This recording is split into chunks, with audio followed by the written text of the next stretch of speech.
दार्जिलिङको बाटै बाटो रेलमा सरर येशू राजा जन्मनुभयो मन नै हारेर।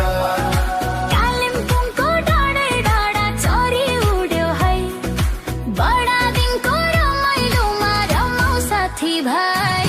दार्जिलिङको बाटै बाटो रेलमा सरर पूर्वतिर क्षितिजमा तारा उदायो, अन्धकारको संसारमा ज्योति उदायो। जाउँ है हामी दर्शन गर्न बालक येशूलाई, बेथलेहममा जन्मनुभयो येशू राजालाई।